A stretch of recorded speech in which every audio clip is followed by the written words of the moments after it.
جبکہ خان صاحب نے روکا تھا کہ بلے باز سے بات نہ کی جائے۔ پھر شیرانی گروپ سے اتحاد کیا گیا، پھر اسے کینسل کر کے مجلس وحدت المسلمین سے الحاق کا فیصلہ ہوا، پھر فائنلی سنی اتحاد کونسل کے ساتھ معاملات طے پا گئے۔ کے پی کے سے 30 مخصوص نشستیں تحریک انصاف کی کم ہوئی ہیں جو تحریک انصاف کو نہیں دیں اور باقی جماعتوں میں وہ بانٹ دی گئی ہیں۔ ان 30 نشستوں سے تحریک انصاف کو سینٹ میں 2 سینیٹرز کی کمی محسوس ہوگی، یعنی اگر وہ 30 سیٹیں تحریک انصاف کو مل جاتی تو سینیٹرز 2 مزید تحریک انصاف کے منتخب ہو سکتے تھے کے پی کے سے۔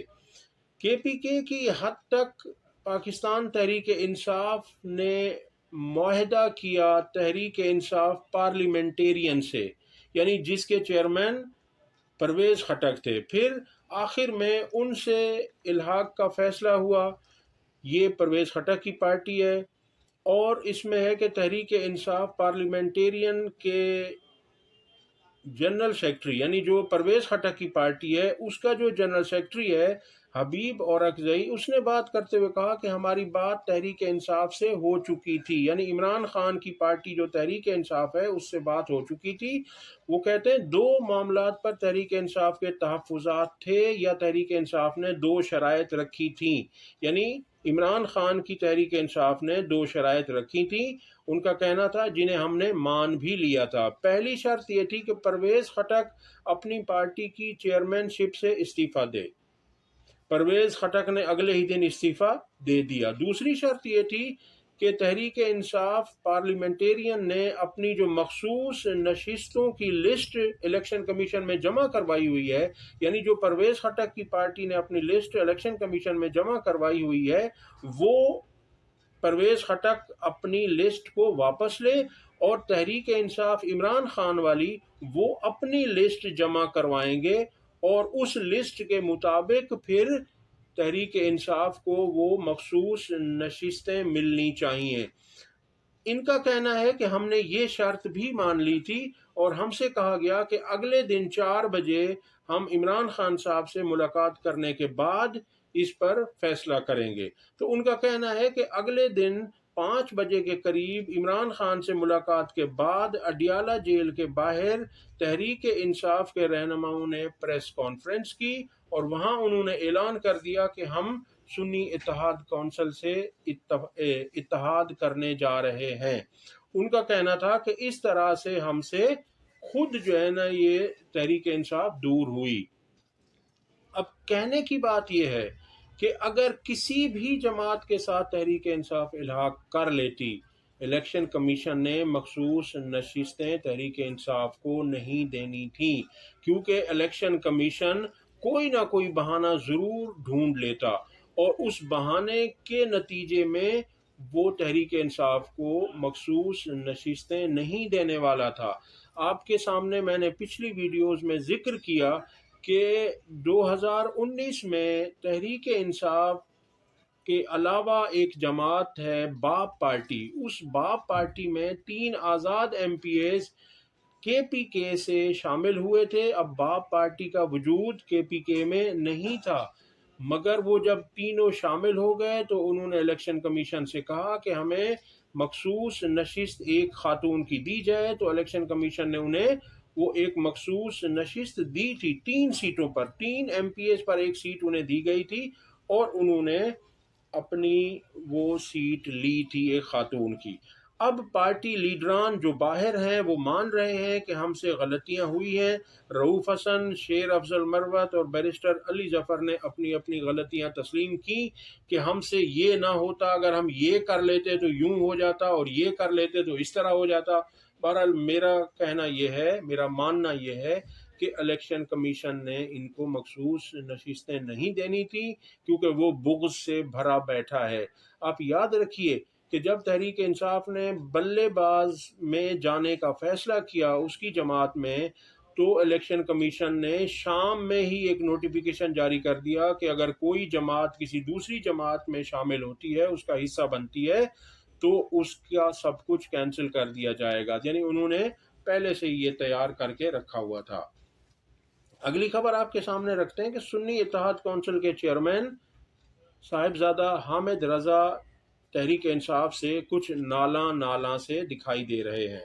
حامد رضا نے کل ٹویٹ میں لکھا کہ شیر افضل مروت کہیں سے ہدایات لے کر پارٹی کے اندر پھوٹ ڈلوا رہے ہیں۔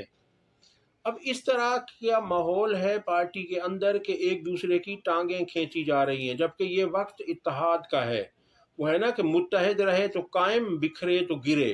اس وقت تمام پارٹی کو، تمام لیڈران کو متفق ہو کر اتحاد کے ساتھ اپنی پالیسی کو لے کر چلنا ہے۔ پہلا ان کو کرنا یہ ہے کہ عمران خان صاحب کو رہا کروائیں، اس کے بعد وہ خود تمام معاملات کو دیکھ لیں گے۔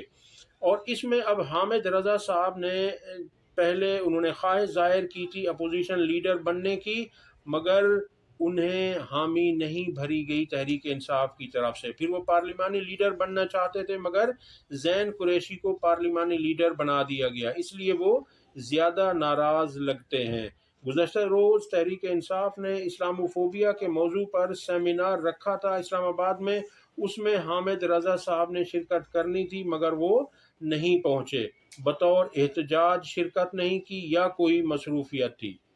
اگلی خبر آپ کے سامنے رکھتے ہیں کہ کے پی کے سے سینٹ کے لیے فیصل جاوید، عرفان سلیم، خرم ذیشان، مراد سعید، فیض الرحمان اور وقاص اورکزئی کے نام پیش کر دیے گئے ہیں۔ ٹیکنوکریٹ کی سیٹ پر اعظم سواتی، خواتین کی سیٹ پر روبینہ ناز اور حمیدہ شاہد کے نام دیے گئے ہیں۔ اب وہاں کافی تنقید کی جا رہی ہے کہ ٹکٹ تبدیل کیے گئے ہیں۔ شیر افضل پر تنقید ہو رہی ہے کہ انہوں نے 3 نام اپنے دوستوں کے شامل کر دیے ہیں، جبکہ شیر افضل مروت کا کہنا تھا کہ میں نے جو نام دیے ہیں وہ کورنگ کینڈیڈیٹ کے طور پر ہیں۔ کہا جا رہا ہے، ذرائع بتا رہے ہیں کہ عرفان سلیم، خرم ذیشان اور فیض الرحمان کا نام شیر افضل مروت نے شامل کر دیے ہیں، یہ نام لسٹ میں نہیں تھے۔ دوسری طرف نون لیگ نے پنجاب سے طلال چودھری، ناصر بٹ، احد چیمہ، پرویز رشید، اسحاق ڈار اور محمد اورنگزیب کے نام فائنل کر لیے ہیں، جبکہ محسن نقوی پنجاب سے آزاد امیدوار کے طور پر سینٹ الیکشن میں حصہ لیں گے، جنہیں نون لیگ اور پیپلز پارٹی دونوں سپورٹ کریں گے۔ اسی طرح سے فیصل واڈا سندھ سے آزاد امیدوار کے طور پر سینٹ کا الیکشن لڑیں گے اور انہیں بھی نون لیگ اور پیپلز پارٹی سپورٹ کرے گی، یہ ذرائع کا کہنا ہے، اور ان کی سپورٹ جو ہے وہ بہت تگڑی ہے، ان کے پیچھے جو بیک ہے وہ کافی مضبوط لگتی ہے۔ اگلی خبر ہے کہ پیپلز پارٹی نے بلوچستان سے ایمل ولی خان کو سینٹ کا ٹکٹ دیا ہے، جو عوامی نیشنل پارٹی کے سربراہ ہیں۔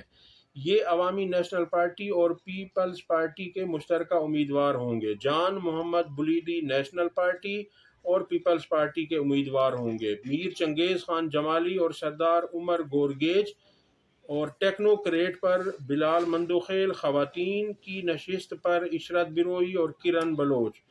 کے پی کے سے پیپلز پارٹی نے روبینہ خالد کو نامزد کیا ہے۔ پنجاب سے پیپلز پارٹی نے فائزہ احمد ملک اور اسلام آباد سے رانا محمود الحسن کو پیپلز پارٹی نے سینٹ کا ٹکٹ جاری کیا ہے، جبکہ اسلام آباد سے secretary general Peoples Party Nayyar Bukhari کو نظر انداز کر دیا گیا ہے۔ اور سندھ سے پیپلز پارٹی نے سینٹ کے لیے کاظم شاہ، اشرف جتوئی، مسرور احسن، ندیم بھٹو، سرفراز راجہ، دوست علی جیسر۔ اس مرتبہ پیپلز پارٹی نے رضا ربانی کو سینٹ کا ٹکٹ جاری نہیں کیا۔ اگلی خبر آپ کے سامنے رکھتے ہیں کہ 7 مارچ کو اڈیالہ جیل کے قریب سے جن 3 دہشت گردوں کو گرفتار کرنے کا کہا گیا تھا اور اسی وجہ سے عمران خان سے ملاقات پر پابندی لگا دی گئی تھی، اور کہا گیا تھا کہ سی ٹی ڈی نے سرچ آپریشن کے ذریعے 3 دہشت گرد گرفتار کیے ہیں جن کا تعلق افغانستان سے ہے، اور ان سے بھاری مقدار میں اسلحہ اور ایمونیشن بھی برآمد ہوا اور اڈیالہ جیل کے نقشے بھی برآمد ہوئے۔ اس پر آج شیر افضل مروت نے بات کرتے ہوئے کہا، ان کا کہنا تھا کہ وہ گرفتار دہشت گرد جنوری سے زیر حراست تھے، انہوں نے انٹیلیجنس بیورو کی رپورٹ کا حوالہ دیتے ہوئے بتایا کہ یہ بندے تو جنوری میں گرفتار کیے گئے تھے، پھر وہ 7 مارچ کو اڈیالہ جیل کیسے پہنچ گئے؟ اب یہ شیر افضل مروت صاحب کا کہنا ہے۔ اب تک کے لیے اتنا ہی، اگلی ویڈیو تک اللہ حافظ۔